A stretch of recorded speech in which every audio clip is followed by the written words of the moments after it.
Selecting cells, rows, columns and table. Word gives you the choice to select a single cell, a group of cells, an entire row, an entire column or an entire table. To select a single cell, move the mouse pointer towards the left edge of the cell. The pointer will become a black right pointing arrow. Click to select the cell.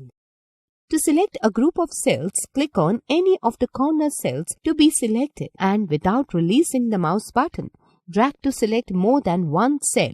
Release the mouse button when all the required cells have been selected. To select an entire row, move the mouse pointer outside the left edge of the first cell in the row.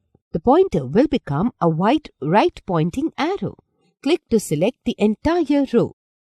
To select an entire column, move the mouse pointer outside the top edge of the first cell in the column. The pointer will become a black down pointing arrow. Click to select the entire column. To select an entire table, move the mouse pointer over the table. A table move handle will appear on the top left corner of the table. Click on the table move handle to select the entire table.